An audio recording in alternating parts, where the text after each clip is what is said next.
Existe um tipo de cansaço que não vai embora com uma boa noite de sono. Ele se infiltra nos ossos, pesa nas pálpebras e transforma o mundo numa paisagem cinzenta e borrada. Eu estava nesse estado há meses, talvez anos, quando tudo aquilo começou. Meu nome não importa. O que importa é que eu era, e ainda sou, um operário de demolição. Um cara que ganha a vida transformando prédios em poeira e memórias. E foi num desses trabalhos, no verão de 2022, que eu cometi o maior erro da minha vida. Um erro que quase me custou a única coisa que me mantinha de pé, a minha filha. Nós fomos contratados para demolir o antigo orfanato Santa Edviges. Um nome pomposo para um lugar que, na verdade, era uma carcaça de tijolos e tristeza no limite da cidade. O prédio estava abandonado há mais de 30 anos, uma mancha na paisagem urbana que a prefeitura finalmente decidiu apagar. Desde o primeiro dia, havia algo errado com aquele lugar. Não era só o cheiro de mofo e podridão, ou o jeito como o vento uivava pelos corredores quebrados, como se fosse o lamento de 1000 crianças. Era uma sensação, um peso no ar. Meus colegas de trabalho, homens rudes e acostumados com todo tipo de ambiente, ficavam em silêncio ali dentro. Ninguém assobiava, ninguém contava piada. A gente só queria fazer o serviço e ir embora o mais rápido possível. As paredes descascadas pareciam ter absorvido décadas de solidão. Em alguns quartos, ainda havia desenhos infantis desbotados, rabiscos de sóis, casas e famílias que aquelas crianças provavelmente nunca tiveram. Era um trabalho pesado, não só para os músculos, mas para a alma. Todo dia, por volta das 5 da tarde, quando o sol começava a descer e a projetar sombras longas e disformes pelos escombros, o lugar ficava ainda mais opressivo. Era como se, com a partida da luz, o próprio prédio exalasse a sua história sombria. Várias vezes, eu tive a nítida impressão de ouvir sons. Um choro abafado vindo de um andar de cima, o som de uma bola de gude rolando num piso onde não havia mais piso. Eu dizia a mim mesmo que era o cansaço, o estresse, a sugestão. A gente sempre arruma uma desculpa para a nossa sanidade, não é? Minha vida era simples. Acordar às 5 da manhã, trabalhar até o corpo doer, voltar para casa, beijar a testa da minha filha de 6 anos, a Sofia, e apagar na cama. A mãe dela tinha nos deixado há 2 anos. E desde então, a Sofia era o meu mundo. O sorriso dela era o combustível que me fazia enfrentar a poeira, o barulho e a melancolia do meu trabalho. E foi por causa dela, por causa de um desejo estúpido de ver aquele sorriso, que eu trouxe o mal para dentro da nossa casa. Era uma quinta-feira, dia 23 de junho. Eu me lembro da data porque era a antevéspera do aniversário da Sofia.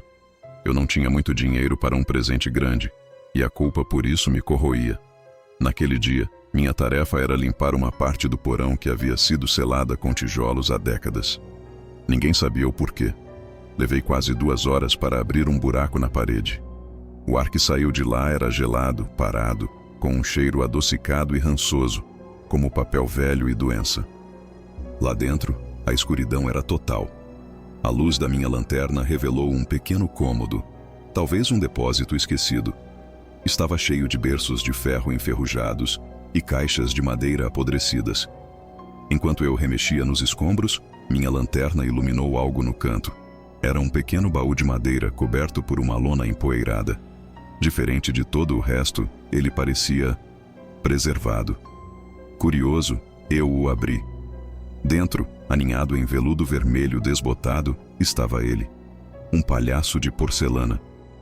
Tinha uns 40 centímetros de altura. O rosto era branco, com 2 bochechas vermelhas perfeitamente circulares e um sorriso largo, pintado de vermelho, que se estendia de uma orelha à outra. Os olhos eram de vidro, de um azul surpreendentemente brilhante, e pareciam vivos. Ele estava impecável. Nenhuma rachadura, nenhum arranhão. Intacto em meio à ruína. Naquele momento, no silêncio opressor daquele porão esquecido, eu não senti medo. Eu senti sorte. Era o presente perfeito. Um brinquedo antigo, único, algo que nenhuma outra criança teria. Eu o peguei, Limpei a poeira da sua roupa de cetim colorida e o escondi na minha mochila. Mal sabia eu que aquele sorriso pintado era a máscara de uma fome antiga. Quando cheguei em casa, a Sofia correu para me abraçar, como sempre fazia. "O que tem na mochila, papai?" Ela perguntou com aquela curiosidade infantil que derrete qualquer coração. Eu me ajoelhei e, com um floreio, tirei o palhaço de dentro. Os olhos dela se arregalaram. Foi amor à primeira vista. "Ele é lindo", ela sussurrou, pegando o boneco com um cuidado reverente. "Qual vai ser o nome dele?" Ela pensou por um instante, inclinando a cabeça. "Risadinha, porque ele está sempre feliz." Naquela noite, eu me senti o melhor pai do mundo. Coloquei minha filha na cama e ela adormeceu abraçada com o Risadinha. Eu fechei a porta do quarto dela, exausto, mas com um raro sentimento de paz. A paz que precede a tempestade. Os primeiros dias foram normais. Sofia e o Risadinha eram inseparáveis. Ela o levava para a mesa de jantar, sentava-o no sofá para assistir televisão, contava histórias para ele antes de dormir. Eu achava aquilo adorável. Crianças têm essa capacidade de dar vida a objetos inanimados. Mas então, as coisas começaram a ficar estranhas. Coisas pequenas, quase imperceptíveis. Eu comecei a ouvir a Sofia conversando no quarto dela. Não era um monólogo como as crianças costumam fazer. Eram conversas. Ela falava, fazia uma pausa, como se estivesse ouvindo uma resposta, e depois ria ou respondia. Uma noite, passei pela porta entreaberta do quarto dela e a ouvi dizer: "Não, Risadinha, não pode contar isso pro papai. É o nosso segredo." Eu sorri, achando graça. Mas uma parte de mim sentiu um calafrio. Que tipo de segredo uma menina de 6 anos poderia ter com um boneco? Uma semana depois, a estranheza aumentou. Eu estava na cozinha preparando o jantar quando ouvi a Sofia rindo alto no quarto. Uma risada gostosa, mas havia algo mais. Um outro som. Um som baixo, quase um chiado, que parecia acompanhá-la. Parecia o som de areia se movendo dentro de uma concha. Eu fui até o quarto dela.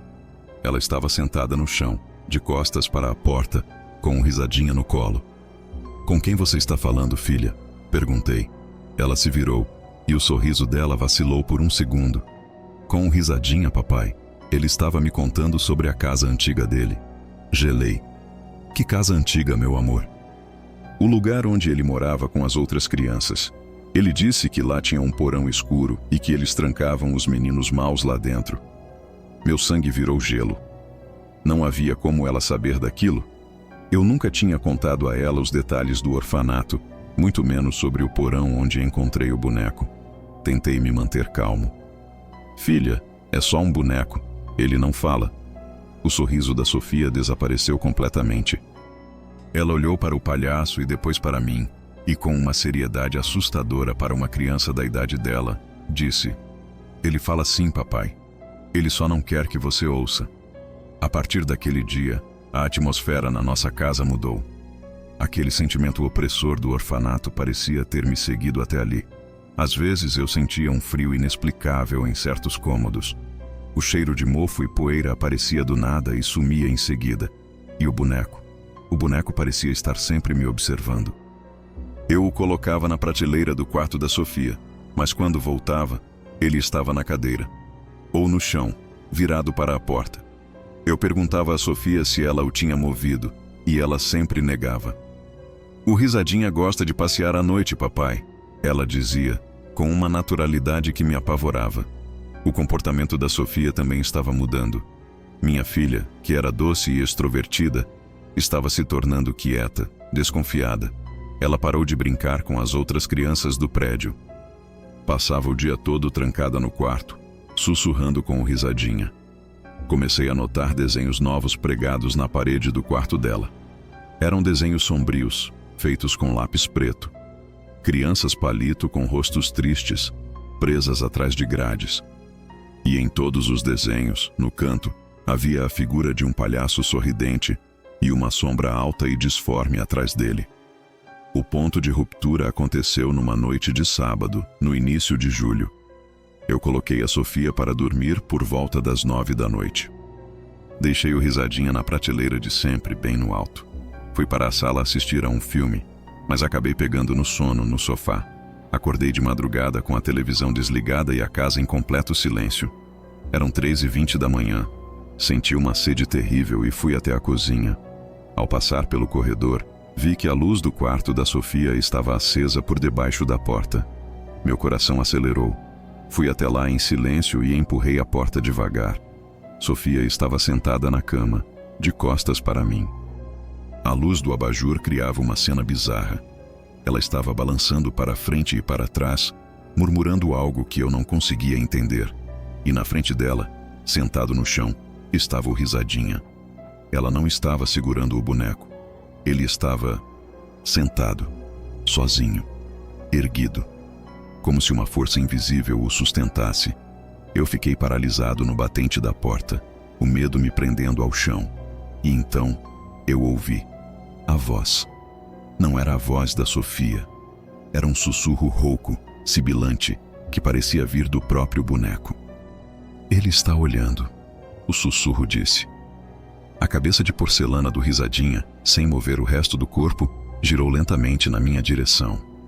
O sorriso pintado parecia ter se alargado, transformado numa careta grotesca e faminta. E aqueles olhos de vidro azul, eles não eram mais brilhantes. Eram opacos, fundos, e refletiam a luz do abajur como dois poços escuros. Naquele instante, todo o meu ceticismo, todas as desculpas que eu dei a mim mesmo, se espatifaram. Aquilo não era imaginação da minha filha. Aquilo não era sugestão. Era real, e estava no quarto dela. Em um surto de adrenalina e pânico paternal, eu entrei no quarto de uma vez. "Sofia!" gritei. Minha filha pareceu despertar de um transe. Ela piscou, olhou para mim, confusa. O boneco caiu de lado no chão com um baque seco, voltando a ser um objeto inanimado. "Papai? O que foi?" Eu não respondi. Peguei o boneco do chão. Ele estava gelado. Um frio anormal. Um frio de túmulo. "Vamos nos livrar disso", eu disse, a voz tremendo. A reação da Sofia foi algo que eu nunca vou esquecer. Ela não chorou. Ela não gritou como uma criança faria.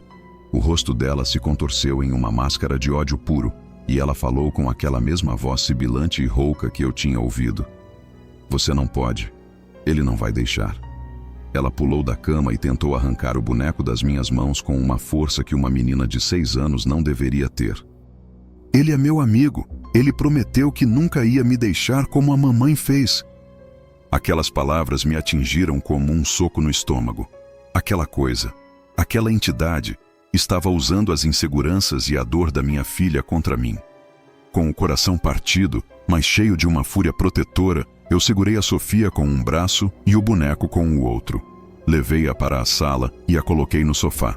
"Fique aqui", ordenei.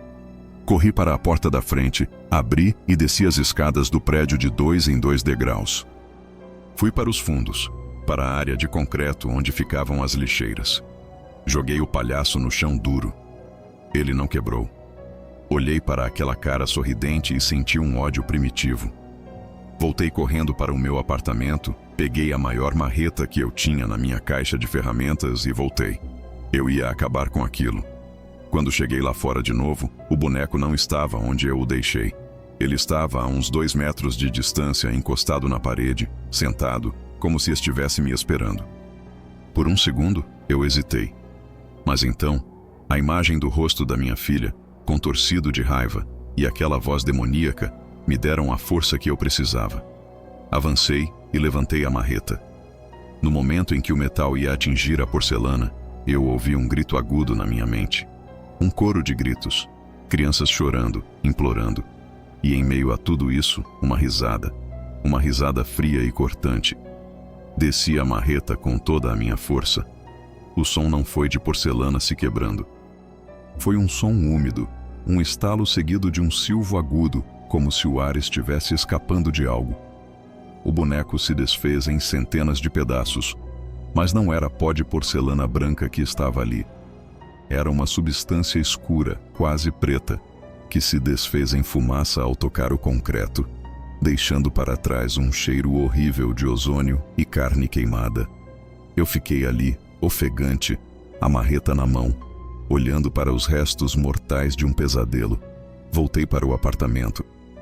Sofia estava dormindo no sofá, o rosto sereno, como se nada tivesse acontecido. Eu a peguei no colo e a levei para a cama. Ela não acordou. Na manhã seguinte, ela acordou como se um feitiço tivesse sido quebrado. Estava sorrindo, pediu panquecas, falou sobre a escola.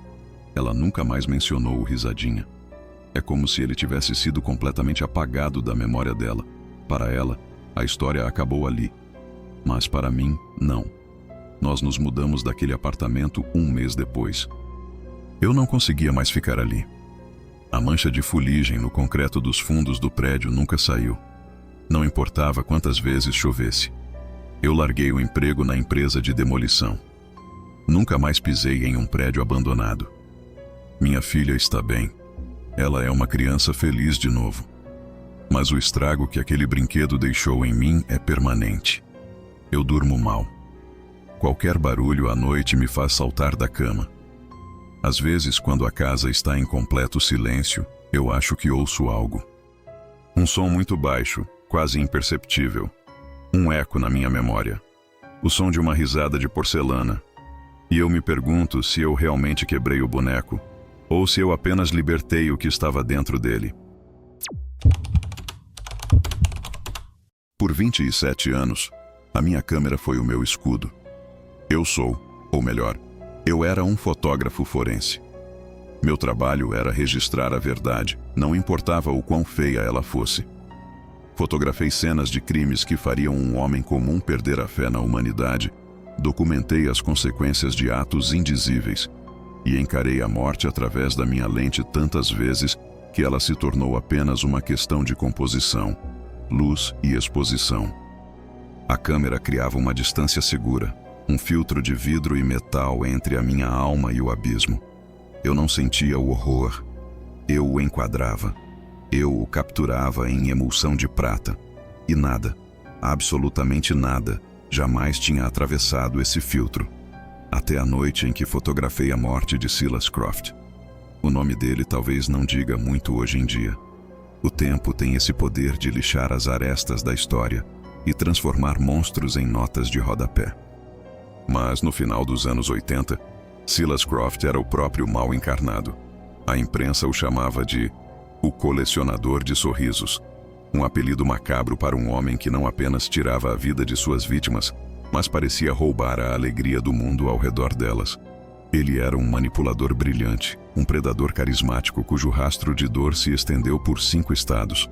Quando finalmente o pegaram, a nação respirou aliviada. O julgamento foi um circo, mas o veredito foi rápido e a sentença, final. Cadeira elétrica. Meu trabalho naquela noite era simples e solene. Documentar oficialmente o cumprimento da sentença. O procedimento padrão. Uma foto do condenado sendo preparado, uma durante a execução e uma final para o registro, confirmando o óbito. A data era 15 de setembro de 1989. Eu cheguei à penitenciária estadual de Stonegate pouco antes das 11 da noite. O ar no corredor da morte era diferente de qualquer outro lugar. Era um ar rarefeito, pesado com o cheiro de desinfetante, suor velho e um desespero quase palpável. Mas naquela noite, havia algo mais. Uma eletricidade estática que arrepiava os pelos dos braços. Era a antecipação da morte de um monstro. A câmara de execução era um cômodo frio, revestido de azulejos verde hospital. No centro, impassível, estava a cadeira. Apelidada de Velha Trovão pelos guardas, era uma estrutura grotesca de carvalho escuro e tiras de couro gastas. Os fios grossos que saíam dela pareciam veias negras e doentias. Atrás de um vidro espesso, as testemunhas já estavam sentadas. Familiares das vítimas, jornalistas, oficiais do Estado. Seus rostos eram uma mistura de expectativa, dor e ódio. Eu estava do lado de dentro, junto com o diretor, o médico e 2 guardas. Meu lugar era um canto demarcado no chão, me dando um ângulo limpo e sem obstruções. Preparei meu equipamento, uma Hasselblad confiável, carregada com um filme Tri-X da Kodak. Preto e branco, porque a cor, às vezes, é uma distração da verdade. À 00:02, Eles o trouxeram. Silas Croft não parecia um homem caminhando para a morte. Ele não estava trêmulo nem desafiador. Ele estava sereno. Um sorriso tranquilo brincava em seus lábios enquanto os guardas o amarravam à cadeira. Seus olhos, de um azul pálido e gélido, percorreram o ambiente e se fixaram nos meus, através da minha lente. Ele piscou, lentamente. Um arrepio percorreu minha espinha, a primeira rachadura no meu escudo profissional. O diretor perguntou se ele tinha últimas palavras. Silas inclinou a cabeça, o sorriso se alargando. O fim é apenas uma porta. Ele sussurrou, a voz calma, mas ressoando no silêncio mortal da sala. E a minha chave é a dor. Então ele voltou a olhar para a janela das testemunhas, para as famílias que ele havia destruído, e seu sorriso se tornou predador. Vejo vocês em breve, disse ele. Foram suas últimas palavras. O capuz de couro preto foi colocado sobre sua cabeça. O médico aplicou os eletrodos. Eu levantei a câmera, enquadrei a cena. O diretor fez um sinal. O primeiro choque, de 2000 volts, contraiu o corpo de Silas violentamente contra as tiras de couro. Um som de zumbido profundo encheu a sala, e um fio de fumaça subiu de sua perna. Eu disparei a foto. O segundo choque se seguiu. Disparei outra vez.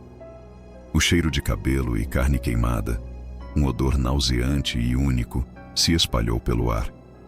Depois, silêncio. O médico fez o seu trabalho, pronunciando a morte às 12h08 da manhã. O corpo de Silas ficou inerte na cadeira. Era a hora da minha última foto, a mais importante para o Estado. A prova. Eu me aproximei, ajustei o foco, o corpo, a cadeira, a parede nua atrás. Clique. Guardei a câmera. Senti o peso reconfortante do filme exposto no meu bolso. Missão cumprida. Ou assim eu pensava. Meu santuário sempre foi o meu laboratório fotográfico. Um porão escuro e silencioso, onde o único som era o da água correndo e o tic-tac do temporizador. A única luz era a vermelha e segura, que transformava o mundo em um inferno tranquilo. Era lá que a mágica acontecia, onde as sombras e a luz capturadas no filme ganhavam vida no papel.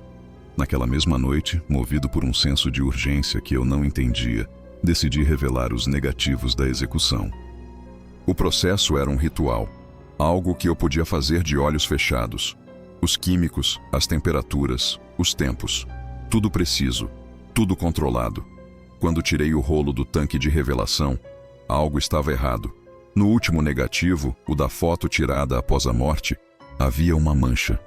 Uma área de sombra no canto superior direito, atrás da cadeira, onde deveria haver apenas a parede lisa. Parecia uma falha na emulsão, uma contaminação química. Senti uma pontada de irritação profissional. Eu era meticuloso. Meus químicos eram puros, meu equipamento impecável. Uma falha como aquela era inaceitável. Pendurei os negativos para secar, a mancha me incomodando como uma coceira na mente. Depois de algumas horas, preparei o ampliador para fazer a primeira impressão de prova. Coloquei o negativo manchado no suporte, projetei a imagem no papel fotográfico e o mergulhei na bandeja do revelador. E então, eu vi. Sob a luz vermelha, enquanto a imagem lentamente emergia da brancura do papel, a mancha começou a tomar forma. Não era uma falha química, era uma silhueta, alta, distorcida, como uma figura humana esticada e emagrecida, feita de fumaça escura. Ela estava de pé, na sombra profunda atrás da cadeira elétrica, onde segundos antes nada havia. Meu coração deu um pulo. Eu puxei a foto do químico, incrédulo. Um truque de luz? Uma pareidolia? Meu cérebro cansado criando padrões onde não existiam?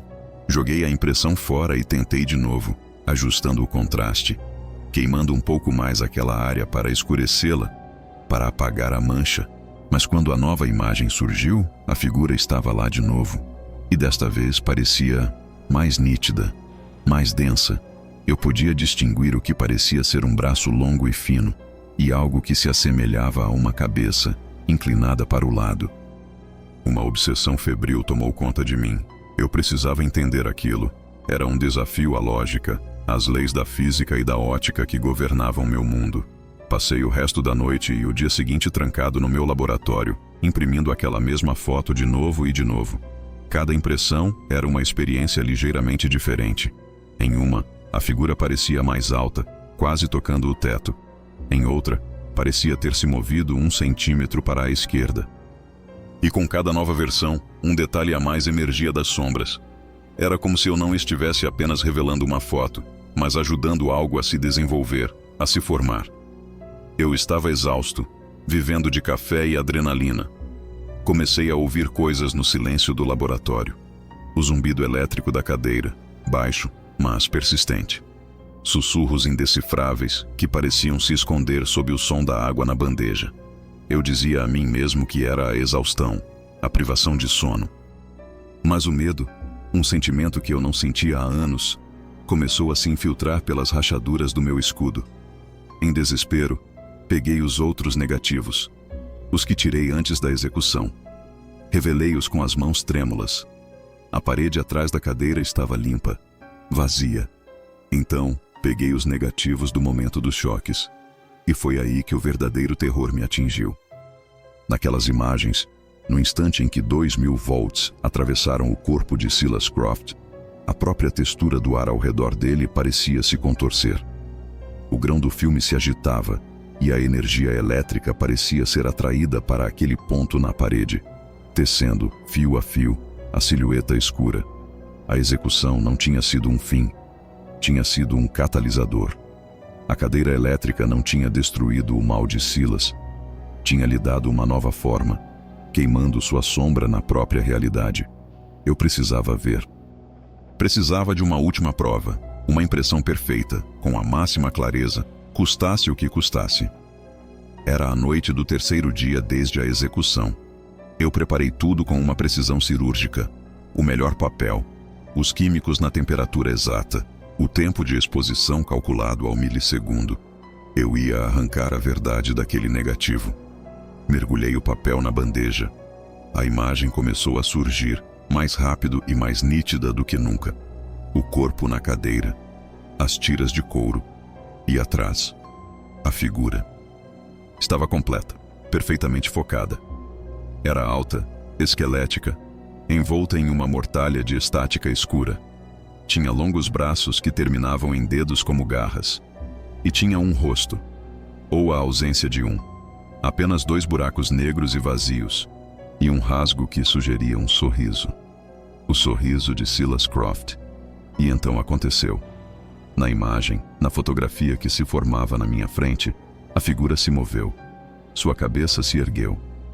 E aqueles 2 buracos negros olharam para cima, para fora do papel, como se estivessem olhando através da lente da câmera, através do tempo, diretamente para mim. Naquele exato instante, a lâmpada vermelha de segurança do meu laboratório piscou 1, 2 vezes e explodiu com um estalo seco, me mergulhando na escuridão mais absoluta que eu já conheci. Um breu total, denso, sufocante. O cheiro de ozônio e cabelo queimado encheu minhas narinas com uma intensidade avassaladora, me transportando de volta para a Câmara da Morte. O som de eletricidade estalou no ar, não na minha cabeça, mas no cômodo, perto, atrás de mim. E então, um sussurro atravessou a escuridão e se derramou diretamente no meu ouvido. Era a voz de Silas Croft, inconfundível, calma e terrivelmente íntima. Agora, você também vê. Eu não gritei. O som ficou preso na minha garganta, um nó de puro terror. Eu me joguei para trás, derrubando bandejas, garrafas de químicos quebrando no chão, liberando seus cheiros cáusticos. Engatinhei desesperadamente no escuro, procurando a porta, sentindo o pânico gelado subir pela minha espinha. Minha mão encontrou a maçaneta. Eu a girei, me joguei para fora e bati a porta com toda a minha força, trancando-a. Fiquei ali no chão do porão, tremendo incontrolavelmente, o coração martelando contra minhas costelas como se quisesse fugir. No dia seguinte, entreguei um dos primeiros testes, uma das impressões borradas, para o diretor da penitenciária. Apontei para a mancha e disse que era uma falha no revelador. Ele mal olhou. Era apenas burocracia. Na mesma tarde, pedi demissão. Vendi todo o meu equipamento fotográfico por uma fração do seu valor. Tudo, exceto o que ficou trancado no laboratório. Aquela porta nunca mais foi aberta. Faz muitos anos. Eu não consigo mais olhar através de uma lente. A simples ideia de enquadrar o mundo me causa náuseas. Às vezes, as pessoas me perguntam por que eu abandonei minha paixão, minha profissão. Eu nunca conto a verdade. Como eu poderia?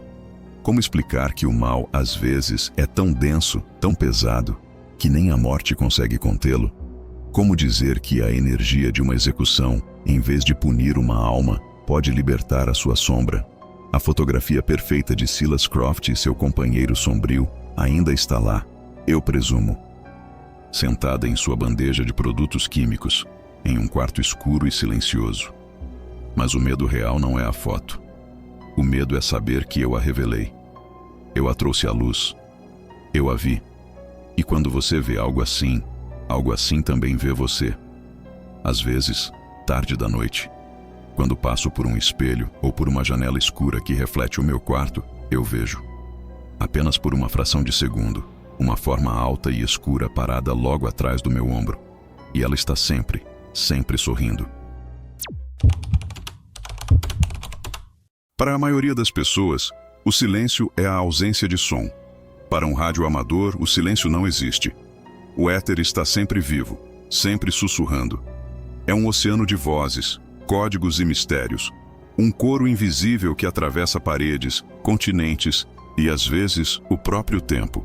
Meu nome é Léo, e por mais de 15 anos, esse oceano foi o meu lar.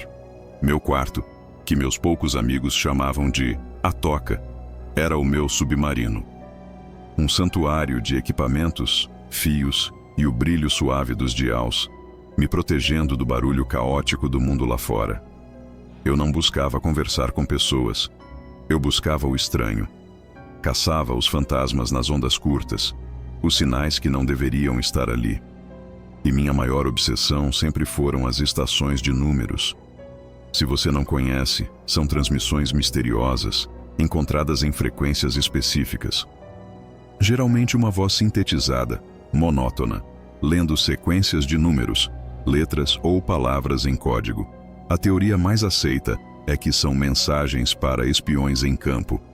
Para mim, eram a mais pura forma de mistério. Quem transmite? Para quem?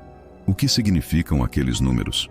Eu tinha dezenas de horas gravadas, cada uma catalogada por frequência, horário e tipo de voz. Era um hobby, uma caça ao tesouro inofensiva. Eu era o observador, o ouvinte anônimo do outro lado do mundo. Pelo menos, era isso que eu acreditava, até encontrar a estação que já me conhecia. A estação que estava, de alguma forma, ouvindo de volta. Tudo começou no inverno de 2023. Uma noite fria e chuvosa de terça-feira, 28 de novembro. A casa estava silenciosa, exceto pelo tamborilar da chuva na janela e o zumbido baixo dos meus transceptores. Eu estava fazendo o que sempre fazia, girando lentamente o dial do meu Icon, navegando pela estática, com os fones de ouvido isolando todo o resto. E então, eu a encontrei. Numa frequência onde antes só havia chiado, um sinal surgiu, tão claro e forte que parecia ser transmitido do meu próprio bairro. Era uma estação de números, sem dúvida, mas diferente de todas que eu já tinha ouvido. A voz era feminina, sintética, mas com uma clareza cristalina, falando em alemão. Havia uma melodia curta e infantil, como de uma caixa de música, que tocava uma vez, e então a voz começava: Achtung, 5, 9, 3, 0, 7. Os números eram lidos em grupos de 5, com uma precisão rítmica, quase hipnótica. Eu senti aquela descarga de adrenalina que todo caçador de sinais conhece. Uma descoberta. Rapidamente, chequei as bases de dados online. Ninguém nunca havia relatado aquela estação, aquela frequência. Eu era o primeiro. Gravei a transmissão inteira, que durou exatamente 10 minutos, terminando tão abruptamente quanto começou, deixando apenas a estática para trás. Fui dormir naquela noite me sentindo exultante, o Colombo das ondas de rádio. Na noite seguinte, eu estava pronto. Preparei o gravador, sintonizei a frequência alguns minutos antes e esperei. Pontualmente às 23h50, a melodia da caixa de música soou nos meus fones. E então, a voz começou a sua ladainha numérica. Era a mesma voz, a mesma cadência. Mas os números eram outros. Zwei, vier, acht, eins. Eu ouvia fascinado, anotando tudo. A transmissão seguiu o padrão da noite anterior, mas no final, depois do último número, algo mudou. A voz fez uma pequena pausa e disse uma única palavra, não em alemão, mas em português perfeito e sem sotaque. A palavra foi cadeira. Eu tirei os fones de ouvido. Meu coração batia um pouco mais rápido. Cadeira. Olhei ao redor do meu quarto. Havia apenas uma cadeira ali, a que eu estava sentado. Uma coincidência, obviamente. Um fragmento de outra transmissão que vazou. Acontece. Mas era estranho. A clareza daquela única palavra era a mesma do resto da transmissão. Impossível ter sido uma interferência. Balancei a cabeça, anotei a anomalia no meu diário de bordo e tentei não pensar mais nisso. A terceira noite foi a noite em que a coincidência se tornou impossível. Eu estava lá, na mesma hora, o ritual já estabelecido. A caixa de música, os números em alemão. Eu estava tomando um copo d'água, segurando-o com a mão esquerda enquanto ouvia. A transmissão chegou ao fim. A pausa.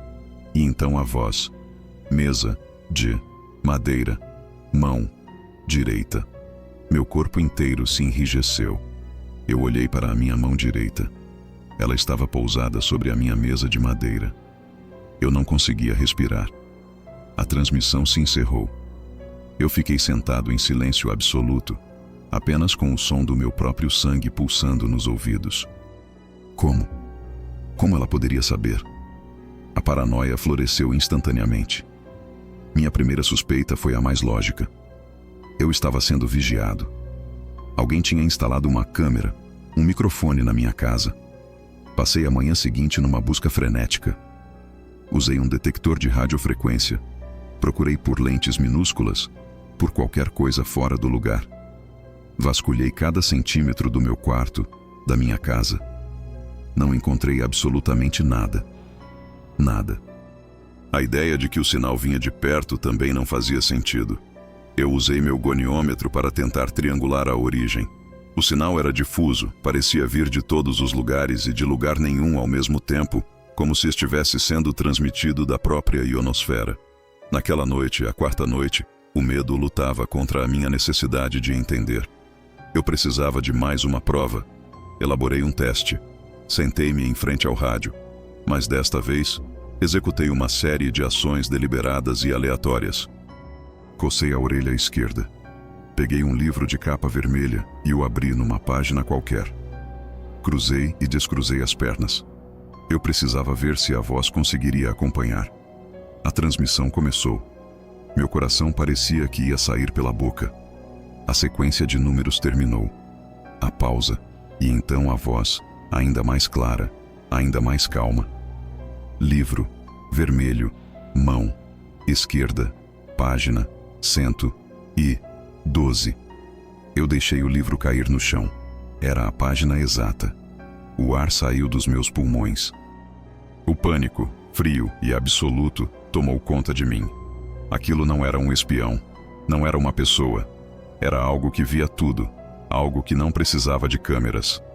Eu me levantei de um salto, as mãos tremendo incontrolavelmente, e caminhei de um lado para o outro no quarto, tentando processar o impossível.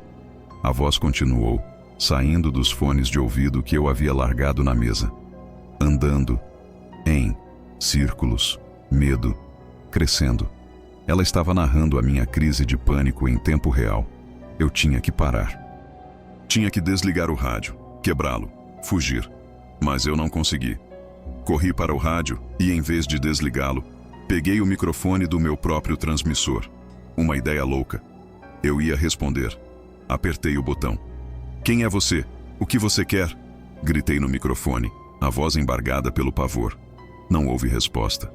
Apenas a voz feminina continuou. Impassível. Voz, humana. Tentando. Contato. Frequência. Incompatível. Foi aí que o tom mudou. As observações neutras deram lugar a algo muito mais sinistro. A voz disse: porta aberta, gato, preto, entra. E no mesmo instante, meu gato, Sombra, empurrou a porta do quarto e entrou, miando. A voz continuou: feche, porta, agora. Era um comando. Paralisado, eu obedeci. Caminhei até a porta e a fechei. A voz falou de novo: luz do corredor, apague. Com a mão trêmula, apaguei a luz do corredor. Eu era uma marionete, e aquela voz anônima, vinda de lugar nenhum, puxava as minhas cordas. A transmissão daquela noite terminou com uma frase que me assombraria para sempre. Observação concluída. Fase 2. Começa amanhã. E então, silêncio. Eu não dormi.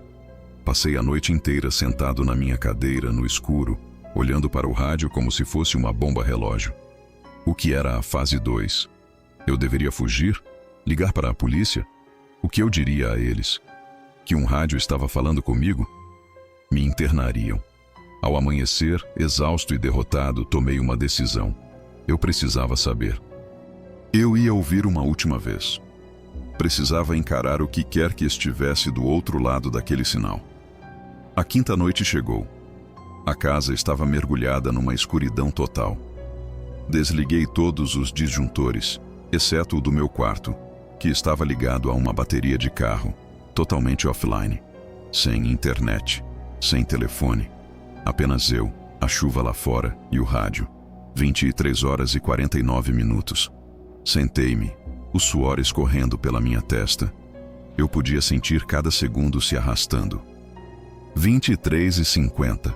A melodia da caixa de música começou, mas desta vez algo estava diferente. Ela estava mais lenta, distorcida, como se a fita estivesse sendo mastigada. E então, a voz.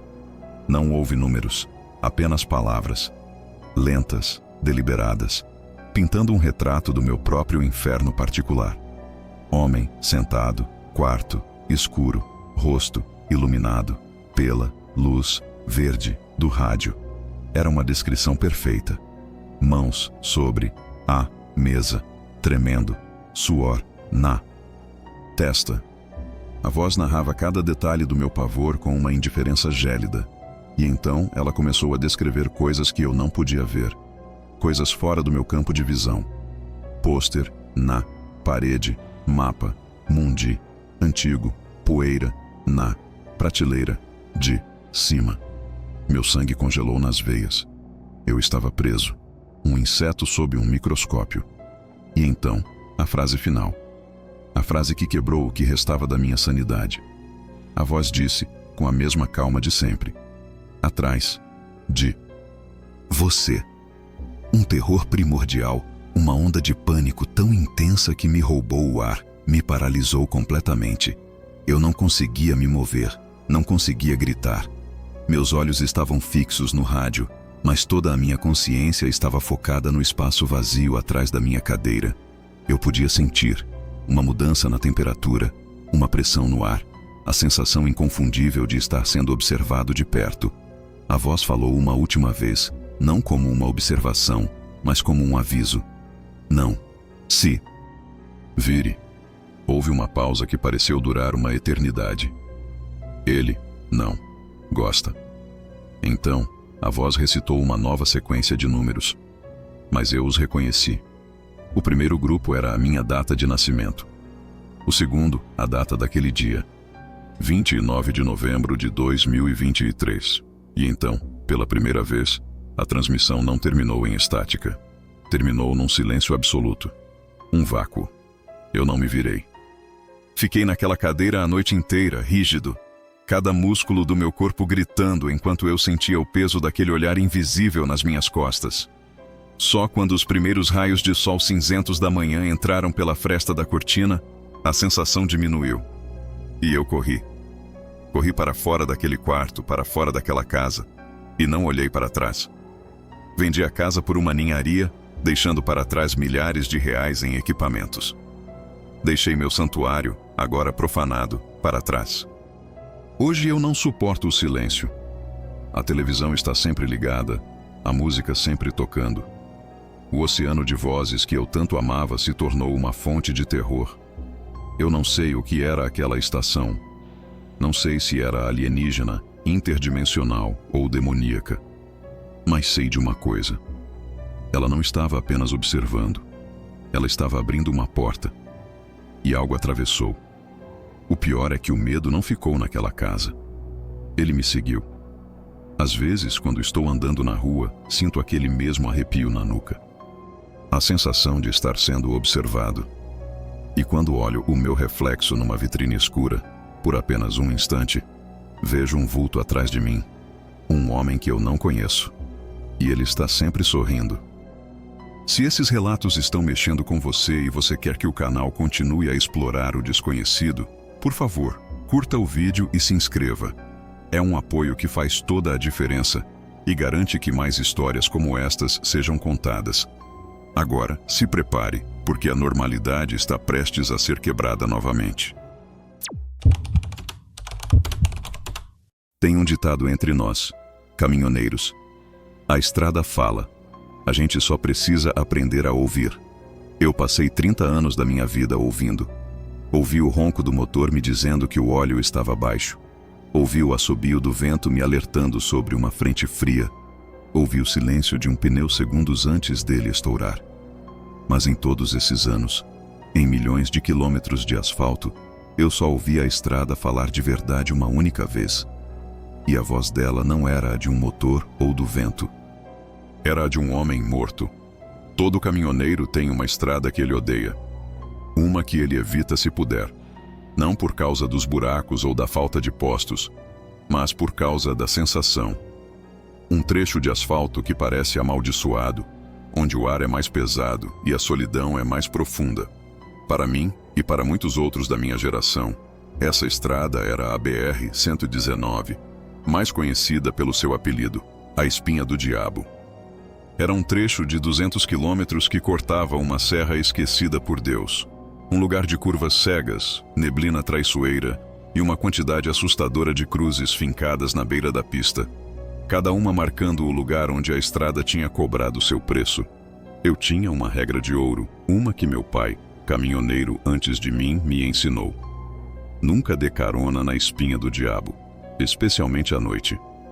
Aquele lugar tem fome, filho, ele dizia. Não convide um estranho para jantar com você. Por 30 anos, eu segui essa regra à risca, até uma noite chuvosa, em 7 de maio de 1998, uma noite em que a exaustão e talvez um pingo de pena me fizeram quebrar a única promessa que fiz ao meu velho.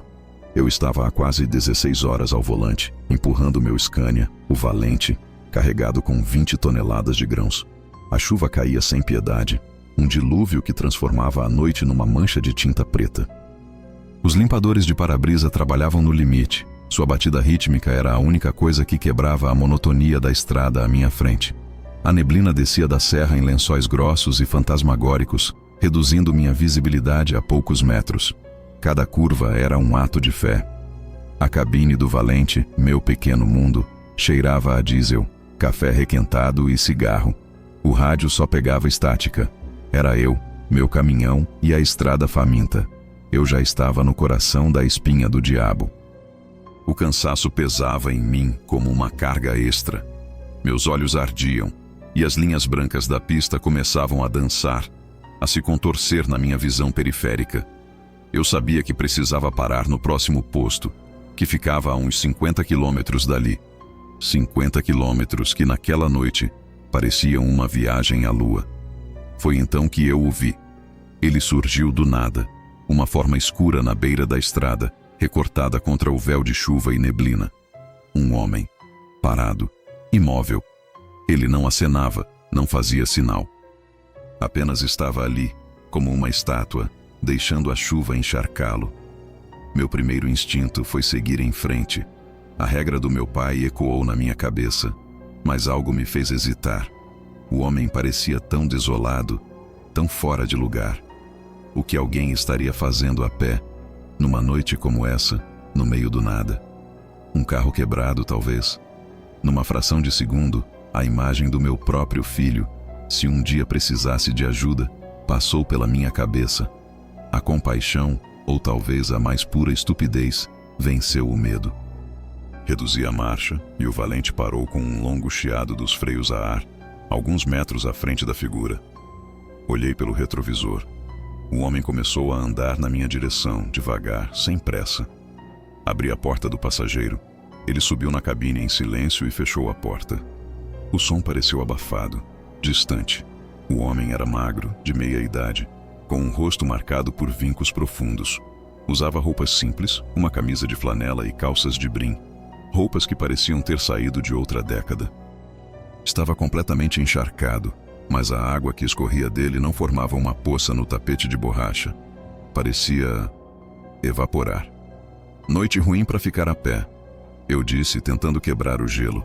Ele apenas assentiu, os olhos fixos na estrada à frente. Para onde o amigo vai? Ele não respondeu com palavras, apenas ergueu uma mão pálida e apontou para a frente, para o breu.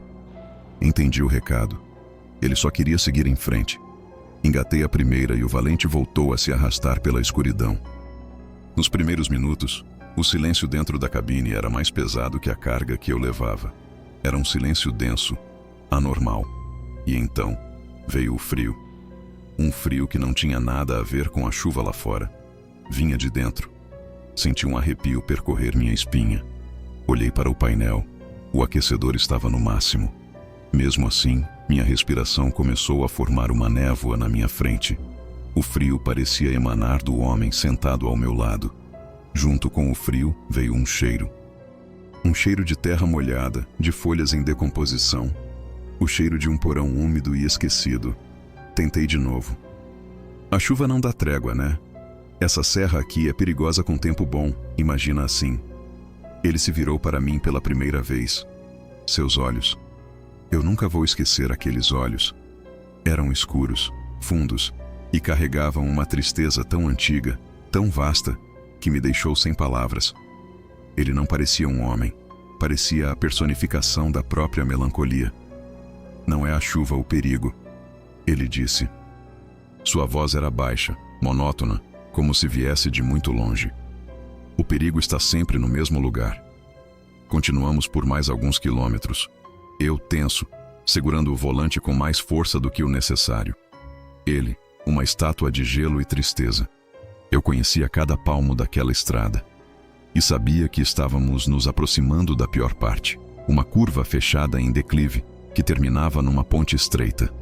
O lugar tinha um nome: Curva da Viúva. Dezenas de acidentes já tinham acontecido ali. Estamos chegando na Curva da Viúva. Comentei, mais para mim mesmo do que para ele. Lugar traiçoeiro. Não é a curva o problema. Ele repetiu com a mesma voz sem emoção. É o carvalho. O velho carvalho que fica logo depois da ponte. Eu gelei. Havia de fato um carvalho antigo e morto na margem direita, uns 200 metros depois da ponte. Uma árvore enorme, cujos galhos secos pareciam dedos esqueléticos apontando para o céu. Era um ponto de referência para nós caminhoneiros. Mas como ele, um caroneiro, poderia saber disso com tanta certeza? As pessoas se distraem com a árvore. Ele continuou. Olham para ela por um segundo a mais do que deveriam. O medo começou a se instalar de verdade. Não era mais um desconforto. Era um pavor frio e rastejante. Quem era aquele homem? Tentei olhar para ele de novo, mas meu foco estava preso na estrada sinuosa. Escuta aqui, amigo. Comecei, sem saber o que dizer. Ele me interrompeu. Você parece um bom homem, Pedro. Meu coração parou por uma batida. E depois disparou. Eu não tinha dito meu nome. Em nenhum momento. O nome Pedro estava pintado na porta do caminhão, mas do lado de fora. Era impossível ele ter lido no escuro, na chuva. Como você sabe o meu nome? Perguntei, a voz um fiapo. Ele não respondeu. Apenas continuou, o tom de voz inalterado. Você é um bom homem. Não deveria morrer esta noite.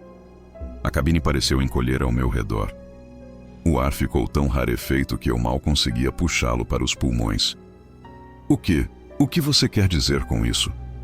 Às 13h15 da madrugada, ele disse como se estivesse lendo uma previsão do tempo.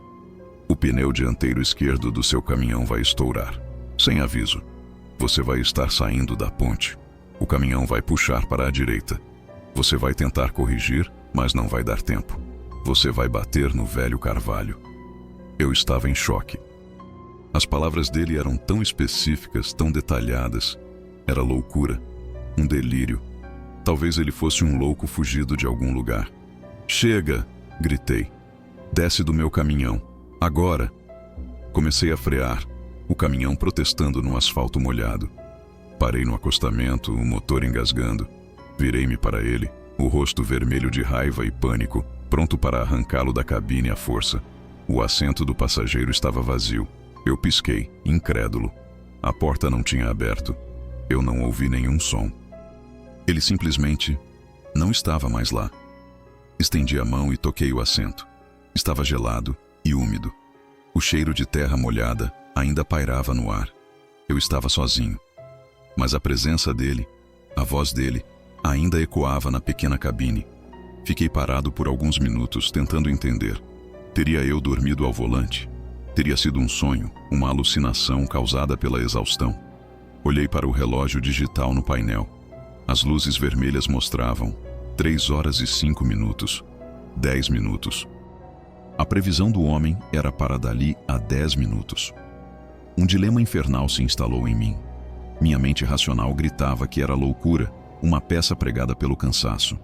Mas o meu instinto, o medo visceral que ainda corria em minhas veias, me dizia para acreditar. Olhei para a estrada à frente. A curva da Viúva estava a menos de 1 quilômetro. Se ele estivesse certo, decidi arriscar. Se fosse uma alucinação, eu perderia alguns minutos. Se não fosse... Engatei a marcha e acelerei, mais do que a prudência permitia naquela chuva. Meu plano era passar pela ponte e pelo carvalho antes das 3h15. O valente rugia, o motor forçado ao limite. 3h10. Eu via a curva se aproximando. 3h12. Entrei na curva, lutando contra a aquaplanagem, as mãos suadas escorregando no volante. 3h14. Saí da curva e entrei na ponte. A estrutura metálica tremeu sob o peso do meu caminhão. E lá estava ele à minha frente, o velho carvalho, um espectro gigante emergindo da névoa. Passei por ele. Senti uma onda de alívio me invadir. Eu tinha conseguido. Era tudo mentira, uma alucinação.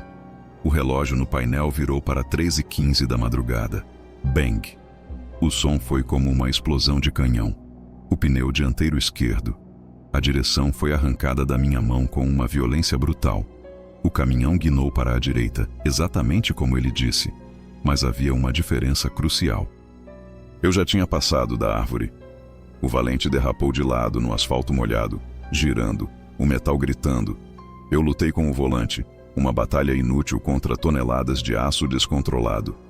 O caminhão deslizou para fora da pista e bateu. Não de frente, mas de lado, com a carroceria se dobrando ao redor do tronco maciço do carvalho. O mundo se tornou um caos de metal se contorcendo, vidro se estilhaçando e, por fim, a escuridão. Acordei com o som de sirenes se aproximando. Estava vivo. Prensado contra a porta, mas vivo. A cabine do meu lado estava milagrosamente intacta. Uma bolha de sobrevivência. O resto do valente era um monte de sucata. Um policial rodoviário iluminou meu rosto com uma lanterna, os olhos arregalados. "Rapaz, você nasceu de novo", ele disse. "Ninguém nunca sobreviveu a um encontro com essa árvore. Eles me disseram que o que me salvou foi o ângulo do impacto. Se eu tivesse batido de frente, a cabine teria sido esmagada como uma lata de cerveja. Como o pneu estourou depois da árvore, o caminhão bateu de lado. A profecia do homem não impediu o acidente. Ela apenas o atrasou o suficiente para salvar a minha vida. Eu nunca mais dirigi um caminhão. Abandonei a estrada, mas a estrada nunca me abandonou. Meses depois, voltei àquele lugar. Perto do velho carvalho, fincada na terra, havia uma pequena cruz de madeira, gasta pelo tempo. A inscrição estava quase apagada, mas eu consegui ler o nome e a data. 7 de maio de 1978. Exatos 20 anos antes da minha noite na espinha do diabo. Eu não sei por que o fantasma daquele pobre caminhoneiro me escolheu para salvar. Talvez ele tenha visto em mim um companheiro de estrada, um irmão da solidão. Ou talvez naquela noite ele só estivesse cansado de morrer sozinho. Eu não tenho as respostas, mas toda noite, sem falta, quando o relógio da minha casa marca 13h15, eu sinto um frio repentino no ar. E em silêncio, eu agradeço a um caroneiro que me ensinou que, às vezes, a estrada não quer te matar. Às vezes, ela só quer te avisar. Nós crescemos aprendendo sobre jogos. Aprendemos que eles têm regras, objetivos e, o mais importante, um fim. O que ninguém nunca nos ensina é que alguns jogos não querem terminar e que suas regras não foram feitas para garantir uma competição justa, mas para garantir que o tabuleiro nunca fique vazio. Eu aprendi essa lição num fim de semana prolongado, em outubro de 2019, numa velha casa de campo onde a chuva e o tédio nos levaram a abrir uma caixa que deveria ter permanecido fechada para sempre. Esta é a última história que vou contar hoje, e depois dela, eu prometo, você nunca mais vai olhar para um jogo antigo da mesma forma. Éramos 4. Eu, Lucas, minha namorada na época, Mariana, e nossos melhores amigos, Tiago e Carla. Alugamos uma casa antiga no interior para fugir da cidade por alguns dias. O lugar era exatamente como se espera. Isolado, rangente, com cheiro de madeira antiga e um ar de nostalgia melancólica. Na primeira noite, uma tempestade violenta desabou sobre a região. A energia elétrica, como era de se esperar, foi a primeira vítima. Ficamos no escuro, apenas com a luz de velas e lanternas de celular, o que no começo parecia uma aventura. Mas o tédio logo se instalou. Foi Mariana, sempre a mais curiosa, que encontrou o jogo. Não estava no porão nem no sótão, como nos clichês. Estava num armário trancado na sala de estar. Depois de uns 10 minutos de trabalho com um canivete, Tiago conseguiu abrir a porta, e lá dentro, coberta por uma camada espessa de poeira, havia uma caixa de madeira escura, sem nenhuma inscrição, apenas entalhes estranhos que pareciam raízes ou veias. O fascínio venceu a cautela. Nós a levamos para a mesa de centro e a abrimos. O jogo se chamava O Lamento da Casa. O tabuleiro, feito da mesma madeira escura, não era um caminho de fantasia. Era uma planta baixa detalhada de uma casa de 2 andares, com um porão e um sótão. E enquanto nossos olhos se ajustavam à luz trêmula das velas, um arrepio coletivo percorreu o grupo. A planta baixa era a da casa onde estávamos. Cada cômodo, cada corredor estava ali, desenhado com uma precisão assustadora. As peças eram 4 pequenas figuras de madeira, esculpidas grosseiramente na forma de crianças. E os dados não eram de plástico. Eram amarelados, pesados e pareciam feitos de osso. O mais estranho era que o jogo já estava em andamento. As 4 peças infantis estavam paradas perto da metade do tabuleiro. Um pedaço de pergaminho amarelado continha as regras, escritas numa caligrafia elegante e desbotada. A primeira regra dizia: um jogo começado não pode ser abandonado. Assuma o lugar de quem veio antes e termine a sua jornada. O objetivo era levar uma das peças até o último espaço do tabuleiro, o porão. Que bizarro, Tiago disse com uma risada nervosa. Parece coisa de filme de terror. Eu começo. Carla, que sempre foi a mais sensível, disse que tinha um mau pressentimento. Eu concordei com ela, mas Mariana, movida pelo tédio e pela emoção do achado, insistiu. E no fim, a pressão do grupo venceu. Cada um de nós adotou uma das peças de madeira. Tiago pegou os dados de osso. O som que eles fizeram ao bater na madeira do tabuleiro foi seco, oco, final. Ele tirou um 5. Sua peça avançou 5 casas, parando num espaço ilustrado com uma pequena teia de aranha, com o título O Sótão dos Segredos. Ele pegou uma carta do monte. Sua voz era zombeteira ao ler em voz alta. Onde as memórias empoeiradas dormem, sussurros antigos anseiam por acordar. Nós rimos. Era tudo muito teatral. E então nós ouvimos. Vindo do teto, diretamente acima de nós, um som. Um farfalhar suave, seguido por um murmúrio baixo, quase inaudível. Parecia um coro de vozes sussurrando ao mesmo tempo, impossível de distinguir qualquer palavra. É só o vento no telhado, eu disse, tentando convencer mais a mim mesmo do que aos outros. O som parou. Carla era a próxima. Suas mãos tremiam um pouco ao jogar os dados.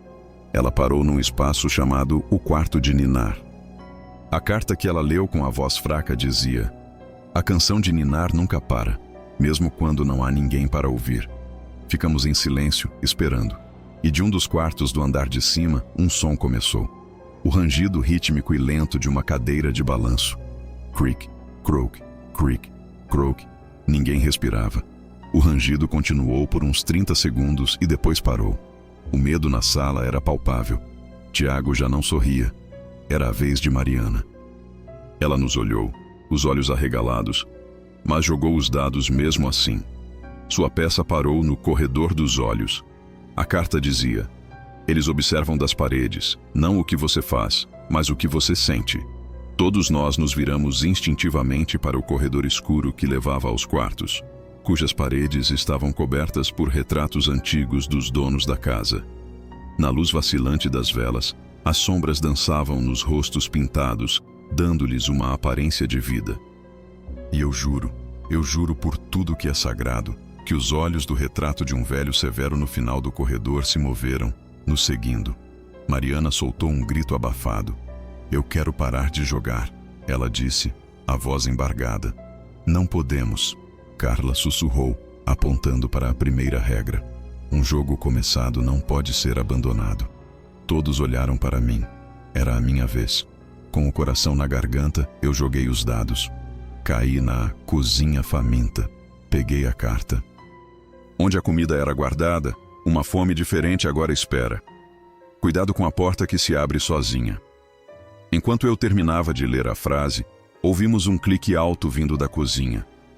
E então, lentamente, com um gemido prolongado de madeira velha, a porta da despensa se abriu, revelando um retângulo de escuridão impenetrável. Um sopro de ar gelado e fétido, com cheiro de carne estragada, saiu de lá e apagou 2 das nossas velas. Foi o suficiente. Chega! Gritou Tiago, se levantando de um salto. Vamos queimar essa coisa! Ele pegou a caixa para fechá-la, mas a tampa não se encaixava. Era como se uma força invisível a impedisse.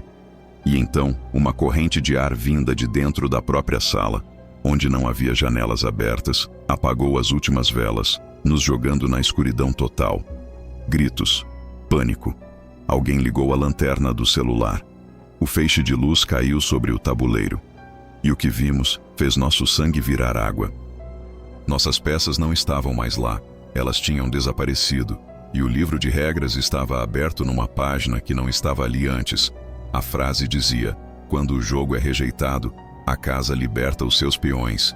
Então nós entendemos. Os peões não éramos nós. Eram as coisas que o jogo estava invocando. Os sussurros no sótão não eram mais sussurros.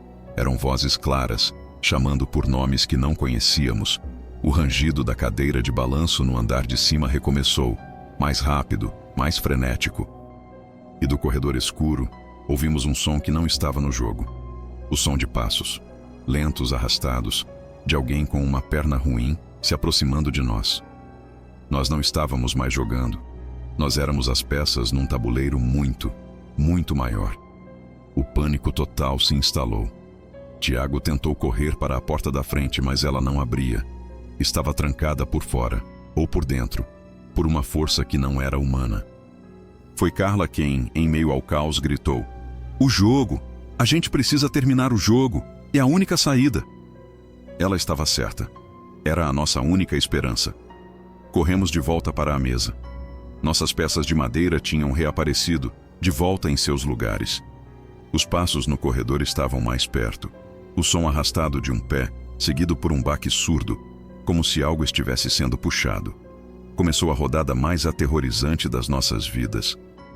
Jogávamos os dados às cegas, as mãos escorregando de suor, enquanto os horrores que havíamos libertado nos caçavam na escuridão da casa.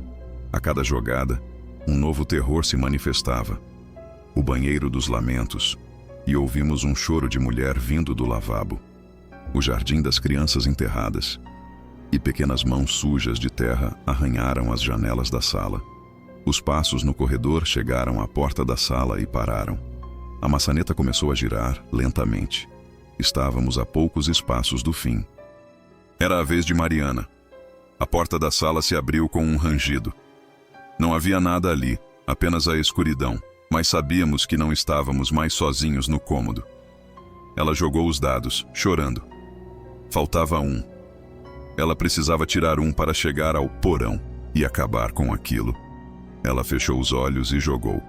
Os dados rolaram na madeira. A peça dela deslizou para o último espaço. Ela pegou a última carta, a voz tremendo tanto que mal conseguia ler. O jogo chega ao fim. A casa recolhe as suas peças. No instante em que ela disse a última palavra, tudo parou. O silêncio. Um silêncio tão absoluto que doía nos ouvidos. O choro, os sussurros, os arranhões na janela, os passos. Tudo desapareceu. E com um zumbido, as luzes da casa piscaram e se acenderam. A tempestade lá fora tinha passado. Nós nos olhamos, os rostos pálidos, manchados de lágrimas, incrédulos. Acabou. Tinha acabado.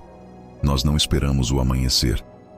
Juntamos nossas coisas em 5 minutos, o terror ainda fresco em nossas mentes. Pegamos a caixa do jogo e, no caminho de volta para a cidade, paramos numa ponte e a atiramos num rio de águas escuras e rápidas. Nós nunca mais falamos sobre aquela noite. O trauma foi uma bomba que destruiu nossa amizade. Eu e Mariana terminamos pouco tempo depois. Tiago se tornou um recluso. Ninguém nunca mais soube de Carla. Eu tentei esquecer. Por anos eu me convenci de que foi uma histeria coletiva, uma ilusão causada pelo medo e pela sugestão. Até o mês passado, eu estava organizando fotos antigas no meu computador e encontrei as daquele fim de semana. Havia uma foto que Mariana tirou dentro da casa, antes da energia acabar. Uma foto de mim, sorrindo, com um dos retratos antigos na parede atrás de mim. Movido por um impulso que não sei explicar, eu dei zoom na foto.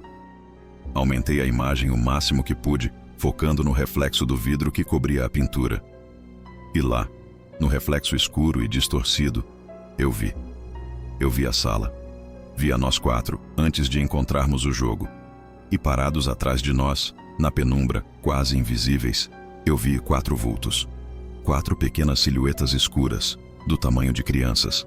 O sangue gelou nas minhas veias. A carta. A casa recolhe as suas peças. As peças não eram os fantasmas, eram as crianças de madeira. As almas dos últimos jogadores que ficaram presas ali. E nós não vencemos o jogo. Nós apenas as substituímos. Às vezes, eu tenho um pesadelo. Estou parado, imóvel, numa sala escura. Não consigo me mover. Olho para as minhas mãos e elas não são de carne e osso. São de madeira escura, polida. Eu sou uma peça num tabuleiro esperando que uma outra família, num outro dia de chuva, abra a caixa, esperando que eles joguem os dados e me libertem.